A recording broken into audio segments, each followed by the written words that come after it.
Okay, we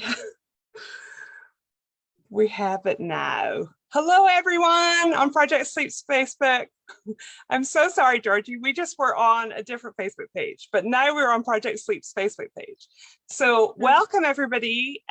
We're partway through our weekend of the Sleep In. My name's Emma Cooksey, and I am the host of the Sleep Apnea Stories podcast. And I'm also working with Project Sleep to try and help raise awareness about sleep disorders. So I'm joined by Georgie Lawlor, all the way from England. And hi guys. Do you want to just introduce yourself again? Yeah, no problem. Hey guys, so my name's Georgie. I'm a master instructor with the Oxygen Advantage, representing women across the UK.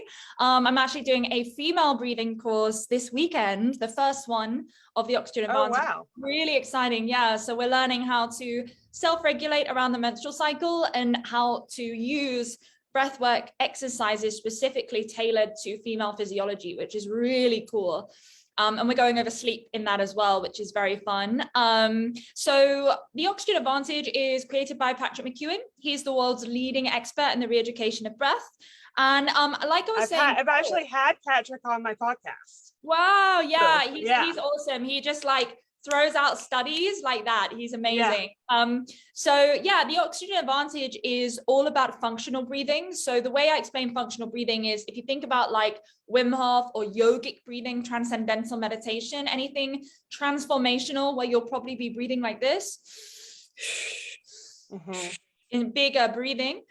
We can see. Exactly, yeah. That's very transformational. We work with how you are breathing the other 23 hours of the day. So during rest, during sleep, and during physical exercise, optimizing your breathing then so you can do more with less effort. It's all about efficiency of oxygenation, efficiency of energy usage, and also so that you can gain the benefits from optimal breathing, which I'll talk a little bit about in this talk, to then get the most out of transformational techniques like the Wim Hof technique, etc. Right. So we work with asthmatics, we work with COPD, we work with sleep apnea, snoring, anxiety. I think that's why I found you was talking about sleep apnea and how helpful breathing can be for that.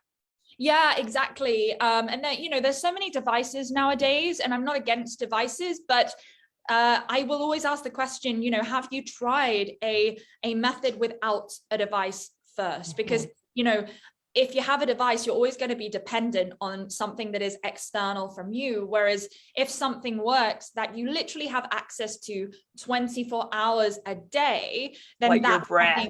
That's something you're going to get the most benefit from. You know, you're breathing 26,000 times a day. So that's going to be way more effective than any device if you know how to use your breath to its optimal capacity. Great. Okay, so I'll give you a couple of minutes to get ready and I'll go through my little spiel for everybody listening. So it's worth bearing in mind that today we're not going to be giving any medical advice. Georgie's going to be leading us through a breathwork exercise. So if you have any questions or anything comes up for you that you want to speak to your own doctor about, that's always a great idea. The other thing is any comments you make on Facebook, stay with the video. So when Project Sleep use the video in the future on Facebook or their website, the comments will stay there. So don't share anything in the comments that you don't want to share more widely with the public. But that being said, we'd love to hear where you're tuning in from. So if you want to pop a comment here on Facebook and let us know which country or which town you're tuning in from, we'd love to see that. Sorry for the late start, everybody. That was me dealing with technology on Facebook. I'm so used to Instagram that Facebook's a whole new thing for me. So we made it in the end. So I'm going to sign off and let Georgie take over, and then I'll be back at the end and we can ask a couple of questions. If you have questions for Georgie, go ahead and put those in the comments and we can be sure to ask her at the end. Okay, take it away, Georgie. Hi guys. So we had a couple of technical issues before.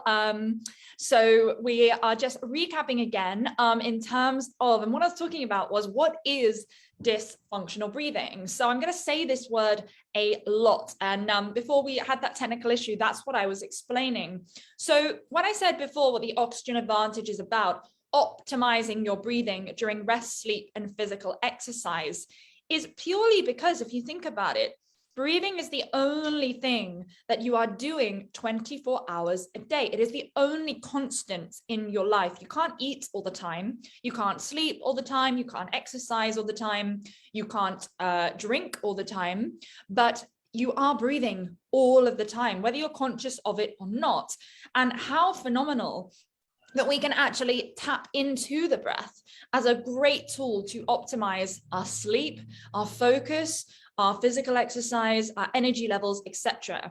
Now, of course, sleep is really at the helm here. We all know that feeling when we've had a poor night's sleep. It affects everything we do throughout every single day. So if we can optimize our breathing during sleep, it's going to put us in a much better position to optimize our sleep and have that domino effect on our energy, our focus, our physical activity by really getting that breath right. So what do I mean by dysfunctional breathing, and how can that poorly affect your sleep? The first thing is mouth breathing. And I want you to just take a moment to bring your awareness to your breath as I'm speaking right from the get-go. Don't change anything. Just start to notice, how are you breathing? Do you have an awareness what your habitual breathing pattern is? Are you breathing through your nose or through your mouth? The second question I'm going to ask you is what moves?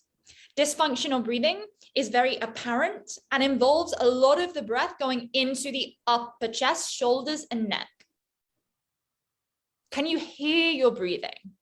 Audible breathing. That's another trait of dysfunctional breathing. Do you find yourself yawning and sighing a lot throughout the day? Another trait of dysfunctional breathing. Paradoxical breathing.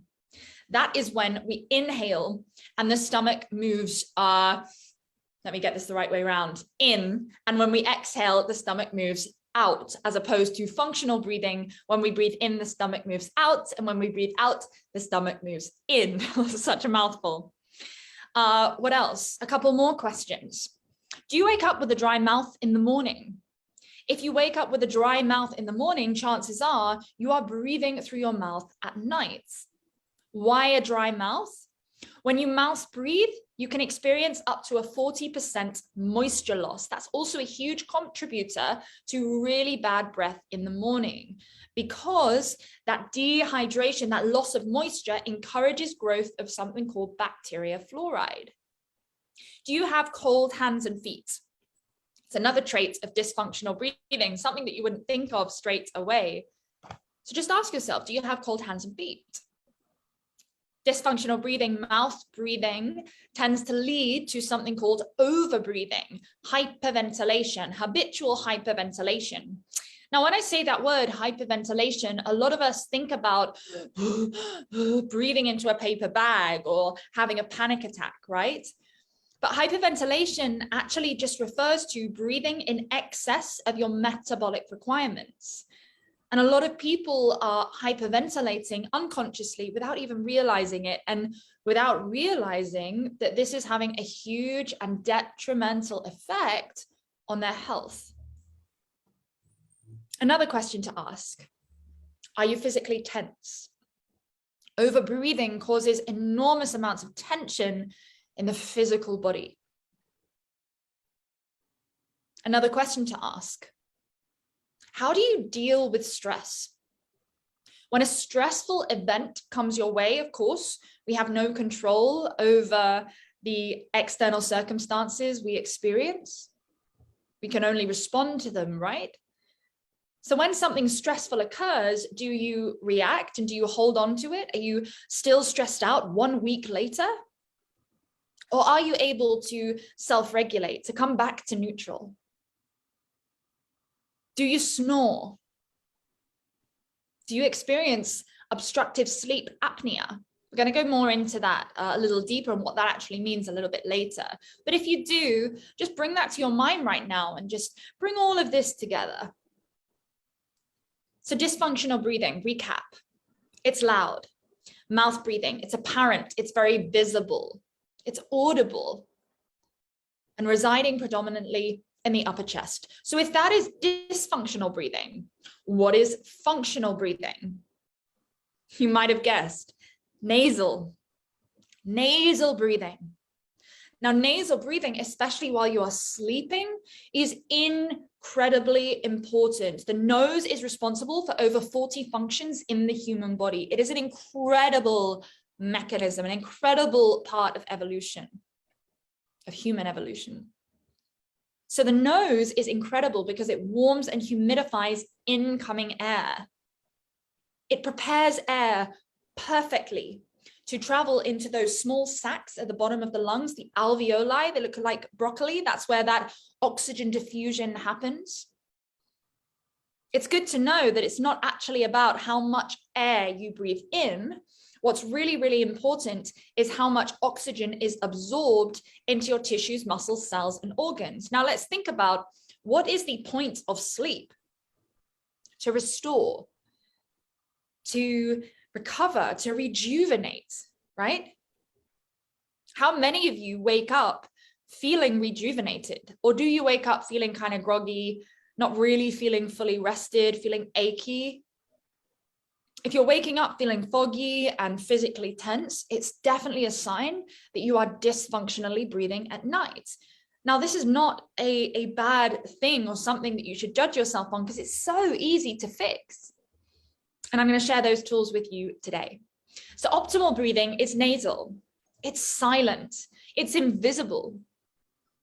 We find a lateral expansion and contraction of the lower ribs. That creates something called intra-abdominal pressure, which provides postural support and spinal stabilization. If we're breathing into the upper chest, we're not utilizing our diaphragm. Our diaphragm is a dome-like muscle that sits just underneath the rib cage. And as we breathe in, it moves down. As we breathe out, it moves back up. Now, it's really, really important for digestion, something that is very paramount whilst we're asleep, right? Your body is going through all these wonderful unconscious processes, especially like that digestion and really just metabolizing all of those wonderful bits of energy that we need for the next day. Now, if we're breathing dysfunctionally, we're not actually allowing our body to do its job properly with those amazing systems we have access to. We are inhibiting those systems. Potentially, if we're dysfunctionally breathing, we're actually sleeping in a sympathetic state of fight or flight. We all know about those two branches of the autonomic nervous system, right? Fight or flight, rest and digest. Rest and digest. There's a reason that digest is in the name. Now, I want you to think of the autonomic nervous system, those two branches, like a seesaw. Rather than treating them like one or the other, it's either fight or flight, or it's either rest and digest. Think of them like a seesaw, because both branches are actually always active. It's which one is dominant that counts. You may have also heard of something called the vagus nerve. That's the 10th cranial nerve that is right at the back of your neck. Now, that's really, really closely linked to the parasympathetic nervous system. And we actually have an ability to bring to bring vagus nerve stimulation under our conscious control to gain parasympathetic dominance. This is particularly advantageous if you want to get really good, restful sleep. Because if we're able to come into that parasympathetic state, to let the day go, to make sure that the body and mind knows that it's safe to relax and it's safe to breathe, all those bodily systems are going to engage. If you're going to sleep in a state of stress, in sympathetic dominance with adrenaline, cortisol in your system, your reproductive system is not going to work like it should. Your digestive system is going to shut down. So many different things are happening, and it all depends on the state of our nervous system. And the nervous system only really has two questions. Am I safe or am I not? So making the body and mind understand that it's safe to relax and safe to breathe is absolutely paramount to getting optimal sleep. And if we're breathing optimally whilst we're asleep, remember, we are building a strong foundation to breathe optimally during the day as well. If we breathe optimally during the day, if we can breathe light, if we can breathe low, if we can breathe slow in and out through the nose, then we're able to oxygenate our entire system, our tissues, muscles, cells, and organs in a really efficient way. The majority of people, the average respiratory rate is about 12 to 18 breaths per minute. With what's going on currently in the world with COVID and the most recent news, I'd say it's more like 20 to 25 breaths per minute. That's a lot of breathing. Now, there's something that we do, and there's something we're going to do today called Coherent Cadence Breathing. And that's when we drop the respiratory rate down to 5.5 or 6 breaths per minute. That is the best known breathing rhythm to build something called your heart rate variability. Your heart rate variability is directly linked to your levels of resilience and your vagal tone, your ability to regulate yourself after a stressful event. So even if you've had a stressful day, you're able to wind down and still get that good night's sleep and still keep your health optimal. Dysfunctional breathing leads to dysfunctional sleeping, leads to a lessened and weakened immune system, something we really do not want in these current times we find ourselves in, right? So cadence breathing, breathing at 6 breaths per minute, can also give you a 20% increase in oxygen uptake into your tissues, muscles, cells, and organs. I'm not going to go into the math of that right now, but if you go to my Instagram page or come on one of my courses, we'll be able to look deeper into it. 20% more oxygen in your system, though. Imagine that. If we're able to breathe light, slow, and low, a 20% increase in oxygen uptake. That is 20% more energy when you wake up in the morning. That is 20% more focus. That is 20% deeper, more rejuvenating sleep. Now, how do we optimize our breathing at night?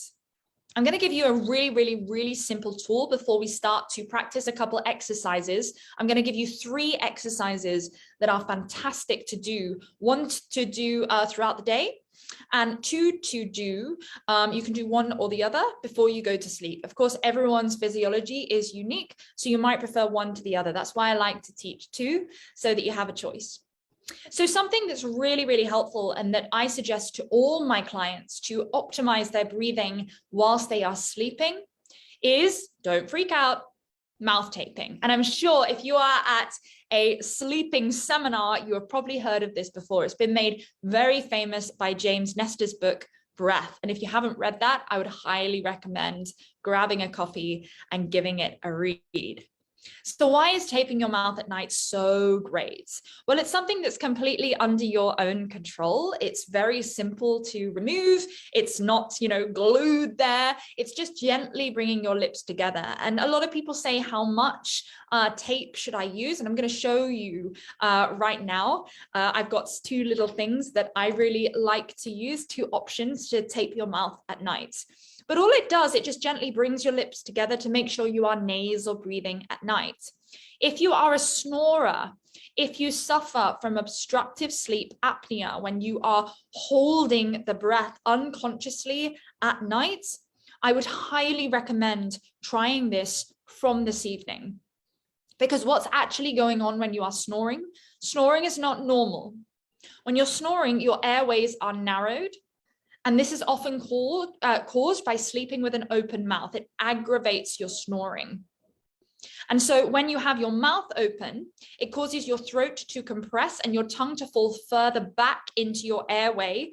And the open space behind your tongue and your soft palate is reduced. So that creates that noise there whilst you're asleep, that sleeping noise, that snoring noise. Your inhaled air becomes turbulent as well, which literally vibrates the soft tissues at the back of your mouth. Your airway dries out. We've already talked about that. And you're more susceptible to breathing in harmful things. We've already talked about how nose breathing filters the air and moistens the air. So you don't get any of those benefits when you're breathing through your mouth. So you are breathing in all of those airborne pathogens, any pollution if you sleep with your window open, etc. You don't get that filtration, okay? Now, in terms of obstructive sleep apnea, mouth breathing puts you at much higher risk of this. So obstructive sleep apnea occurs when the muscles that support the soft tissues in your throat, such as your tongue and your soft palate, temporarily relax. When they relax, your airway is narrowed, or actually potentially it closes, causing airway obstruction as your tongue falls further back. And it can be extremely, extremely, extremely dangerous. Of course, obstructive sleep apnea at its most extreme can be fatal. And so we really want to knock it on its head as soon as we can. So this is sort of the fancy version of mouth taping. This is a Somnifix strip. It comes in a box just like this. And it's really great. It's really, really simple to use. You literally just peel it on back right before you're going to go to sleep, making sure that your mouth is not wet. And then all you have to do is just gently place it over your lips. And what's good about this is that it has a little hole. So the Somnifix strip has a little sort of gap in there. And so it feels very breathable, if that makes sense. So you're not actually able to breathe through your mouth, but it doesn't feel as if you're stuck, if that makes sense. And as you can see,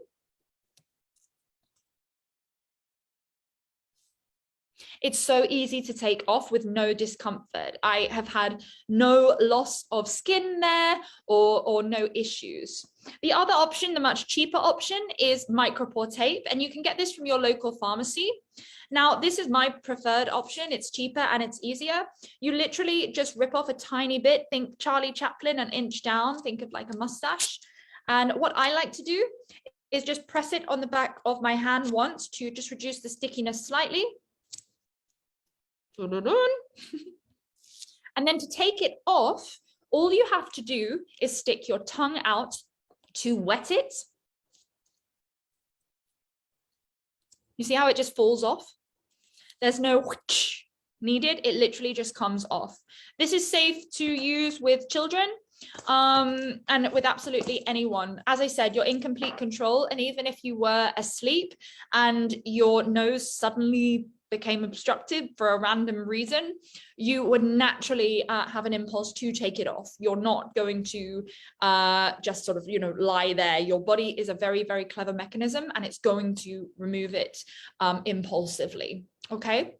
So that's sort of the optimal breathing during sleep bit covered. The best thing I can recommend really is mouth taping. It completely changed my sleep quality. I used to sleep with my mouth open and always woke up feeling very groggy with a dry mouth. I'm a professional actress and singer. And if I had an audition, I'd be so terrified because my mouth and my throat was so dry. It was so constricted. I had low energy. I was dragging myself through the morning, and I wouldn't really feel energized until around, midday, 1 p.m. in the afternoon. So as well as optimizing our breathing during sleep, there are some great tools we can use in order to get to sleep. How many of you struggle to actually get to sleep and switch off because you're feeling tired but wired, just lying there sort of staring at the ceiling, absolutely exhausted, but still actually not being able to switch off? That's literally you lying in a state of sympathetic arousal, sympathetic dominance, and we can shift that. So A really, really great thing to do is use a little bit of movement. And I'm going to show you that straight away. So I'm going to show you 5-second breath holds with something I like to call cactus arms. This is great to do before you go to bed and first thing in the morning. It regulates your breathing biochemistry, and it's a great way to switch off and de-stress. A lot of people will try to meditate. Meditation is wonderful, but if you find you have a racing mind and you have a lot of thoughts, you've got a lot of chatter up there, then meditation might not be the best thing to start with, because you'll just sit there thinking. Whereas breath work gives you much more of a focus. It often involves counting or doing a sort of specific tempo, which actually dominates all of your attention.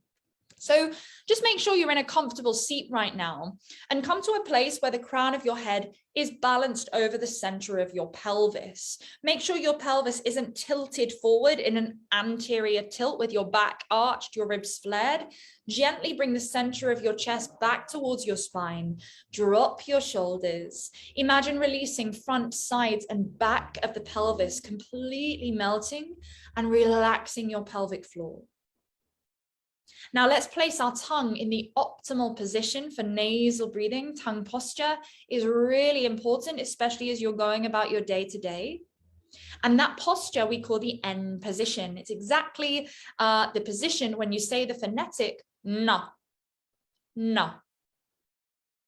So place your tongue on the roof of your mouth, bring your lips together, and start to gently breathe in and out through your nose.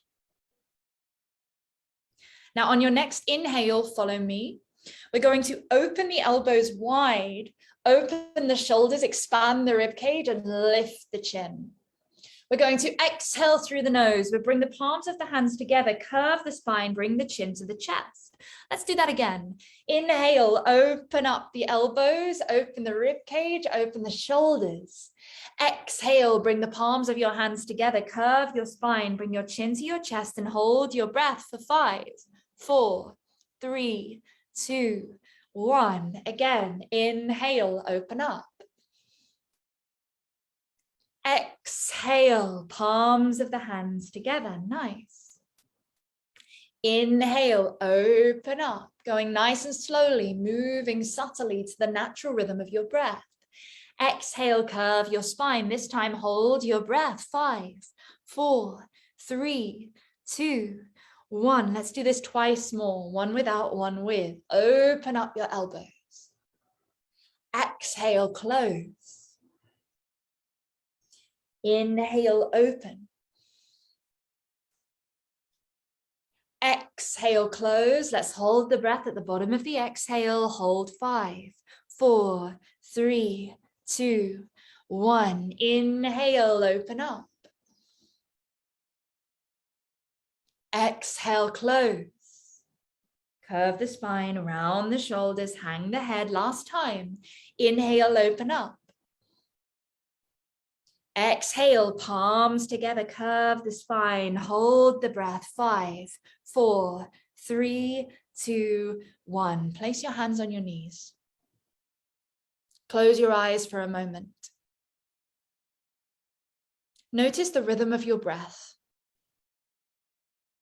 Nasal breathing might be something that's new to you, and it actually provides around a 50% air resistance. This is a really good thing. When we breathe less, more oxygen is actually delivered to your tissues, muscles, cells, and organs, because carbon dioxide is the catalyst for the release of oxygen from your hemoglobin. That's the oxygen carrying molecule that travels around your body within your red blood cells. So notice if you can make your breath silent, subtle, soft, and effortless.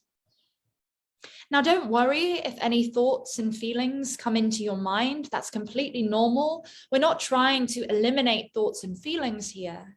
Simply notice them and then bring your awareness back onto the breath. Just gently inviting your attention to come back onto your breathing. Now notice if simply by bringing your awareness onto your breathing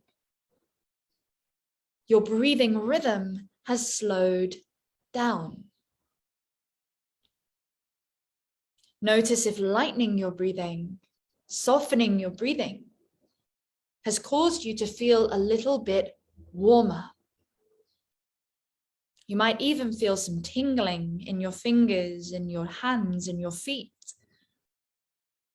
That comes from that invigoration of the body, that increased blood flow, that comes from something called nasal nitric oxide. That's utilizing nasal breathing to create that nasal nitric oxide that opens and expands your blood vessels and airways. It increases your circulation. You might notice some increased saliva in your mouth. That is a wonderful sign that you have come into a more parasympathetically dominant state of rest and digest. Your stomach might even start to gurgle a little bit. That's that digestive system activating. That is a good thing. Now, I'd like you to focus on the part of your body that feels the most relaxed in this moment. Which part of your body feels the most relaxed in this moment? Could you pinpoint that part of your body? Now, it might be something like your elbow or your knee or your right thigh. It can be anywhere. Just notice that part, breathe to that part, and see if you can relax that part of your body just a little bit more. Could you surrender the most relaxed part of your body even more? Let go of any tension you're holding onto in your body. Allow that sense of relaxation in the most relaxed part of your body to travel through the rest of your body like a wave, bringing you into this deep state of surrender, letting go anything you do not need to hold on to go into a deep, restful, rejuvenating sleep. Send that message to your body and mind that it's safe to relax and it's safe to breathe. Now from here, keeping the eyes closed, we're going to move into cadence breathing. Breathing at about 5.5 to 6 breaths per minute to optimize heart rate variability, to balance the nervous system, to allow you to really switch off and surrender into that deep, restful. Now I'm going to put a gentle sound on for you to follow to help you hear. And all I'd like you to do is to simply follow the sound. So it's the sound of a gong, and I'm going to play it now so that you can hear what it sounds like, all right? So just keep breathing.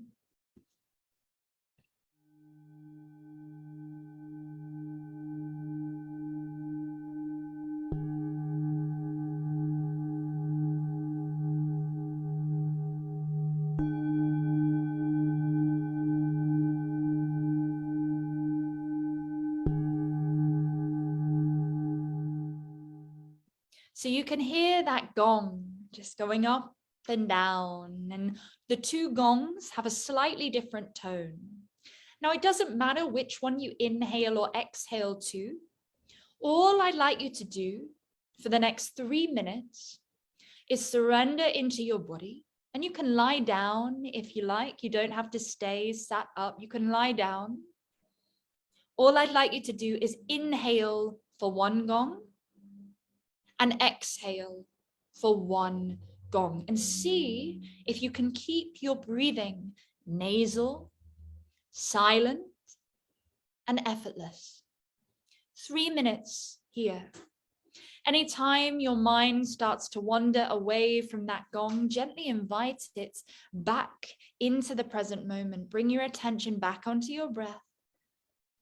Don't try to eradicate those thoughts and feelings. Don't get frustrated at yourself for thinking Acknowledge any thoughts and feelings in your experience, any outside distractions, and then gently bring your awareness back onto that gong, back onto the breath. We're going to spend 3 minutes here simply following the gong, inhaling for 1 gong, exhaling for 1 gong, completely surrendering, feeling how it feels to connect heart and mind, breathing at 6 breaths per minute. I'll let you know when we've come to the end of our practice.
Gently start to come back to the natural rhythm of your breath, noticing the rhythm your breathing returns to, noticing the shifts in your physical sensations, noticing your state of mind. Taking a gentle breath in through your nose. Exhale on a gentle sigh, just keeping your lips together. It's really nice to make a bit of sound, especially if it's still the daytime for you. One more gentle breath in. Exhale on a gentle sigh. Good. Start to bring some movement back to your fingers and toes. If you lie down, gently roll onto one side. Start to come back up to a seated position. And when you feel ready, just gently start to blink your eyes open, coming back into the room. So that was just 3 minutes of that exercise. And I'd really recommend before bed doing it for at least 5 minutes. And especially lying down when you're tired, it's such a wonderful, wonderful way to just let go of the day, even giving over your breathing rhythm to that gong, letting someone or something else take control of how fast or slow you should be breathing and just letting go. There's something about a gong that allows you to just completely surrender. So those 5-second breath holds with those cactus arms, they're a wonderful, wonderful way to optimize breathing biochemistry and just get some blood flowing. Your lungs are only as malleable as your musculoskeletal system is flexible. So all that tension you've built up through any reactivity or anything beyond your control you've reacted to throughout the day just allows you to really let that go. And then to come back to that 6 breaths per minute just allows you to slow everything down and drift into that parasympathetic state. So those 2 exercises with the mouth taping or the Somnifix strips, I'd really, really recommend. So thank you, everyone. I really hope you enjoyed. If you want to know any more breathing tips from me, my Instagram is @breathe_with_Georgie. So it's breathe_with_Georgie with an IE. I've got loads of tips on there. I also have a YouTube channel, Breathe with Georgie, same name. There's an instructional video on there on those 5-second breath holds, cactus arms. Please feel free to message me. I have a podcast called Just Breathe, where I've interviewed lots of breathwork practitioners, doctors, athletes, all about the benefits of the breathing and how really everything comes down to breath awareness, conscious awareness, and breath optimization. I offer one-to-one work, and corporate work as well. So if anyone wants any further guidance or wants some help with an issue like we've mentioned, snoring, obstructive sleep apnea, asthma can be quite challenging at nights, please do get in touch. Please do email or message me on Instagram. And if you'd like to optimize any sort of mindfulness or optimal breathing in your workplace, it can really help a whole team to optimize their productivity. So that's me. Thank you very much, everyone. And thank you so much, Georgie. Yes. Can I just ask you really quick? So we have people tuning in from all different states across America, so that was really exciting. I just want to ask you really quick about your experience in Finland, because like I saw your video of, is it ice swimming or something? Can you tell everybody about that really quick? Yeah, so I recently went to Finland on an ice diving expedition. So we free dived under the ice. So there's this tradition in Finland called Avanto. I think it's Avanto, yeah. I always call it Avanti, but it's Avanto. And that is when they basically dig a hole in the ice. So like, the sea is obviously covered with a sheet of ice. They dig a hole in it with this stick, it's very Viking-like, and you get in it. And the point is you do cold immersion for a couple of minutes, then you go in the sauna, and then cold, and then sauna, cold, and sauna. And it's all about improving circulation, the benefits of immunity. We took that one step further because I had this fascination with free diving because, of course, apnea, it's holding the breath. And our challenge was, could we get under the ice and free dive under the ice? So we did 10-meter free dive, pulling the rope under the ice in just a swimsuit, no wetsuits. And it was just an incredible, just an incredible experience. I was the only one there. There's an amazing video that I saw on your Instagram, and I was just like, oh my goodness. I think that I was thinking that there would be a wetsuit involved, but no wetsuit, no, because we really wanted to feel the full cold immersion. The water was about 0 degrees. It's the Baltic Sea. But yeah, it was fascinating, and it was really, really incredible in terms of overriding the stress response to the max and getting control of your subconscious mind. And after that, you know, it just makes you ask the question, well, really, what am I capable of? If I can do that, what else can I do? It was purely only my mind holding me back. When I was in there, I didn't feel the cold at all, because I was thinking about holding my breath and thinking about, you know, grabbing onto the rope and everything else. Not dying. Yeah. So you know, it was amazing. I'd do it again in a heartbeat. I think cold immersion is a absolutely fabulous thing. And interestingly, I never would do this on purpose, but I accidentally slept in a bed with my best girlfriend. We were having a sleepover. She found out she had COVID the next day, and we were like, oh my goodness. And obviously I left. And I was testing every day, and I didn't have COVID. I didn't get it. And I don't think it's a coincidence that I did extreme cold immersion, because it increases your production of white blood cells, which are massively up your immune system. That can last for about a week. And it was only a few days after I'd got back, and I didn't contract COVID. It's amazing. I like to I really like to read a lot of research papers about cold immersion and then not do it. I mean, I've been kind of toying with like 3-minute cold showers, but that's 3 minutes. That's great. Most people only do 20 but I'm seconds. literally in there hating every minute of it. Yeah, I mean, but there's something also, you know, about being in nature. I don't really like cold showers either, because, you know, you're just in the shower and focusing on the cold, and your brain assumes it should be hot. Whereas when you're in nature, there's something so thrilling about it. Make sure you have, like, you know, something really warm to put on straight away after, because that is important. Oh, I'm not going to Finland and ice diving. I just wanted to No, but even going to a local lake, you know, and just getting in it, there's something about immersing yourself in nature that's so magical and just so wonderful. It's just coming back to your roots, you know. Well, that's good. Well, thank you so much, Georgie, for leading us through that. I was so relaxed afterwards. I'm like loving it. So for everybody watching, thanks for joining us, and be sure to tune in over on Instagram. We're going to be doing an Instagram live at 9 p.m. Eastern time tonight. It's on Project Sleep's Instagram. So we'll see you there. Thank you, guys. Thank you, Georgie. Bye.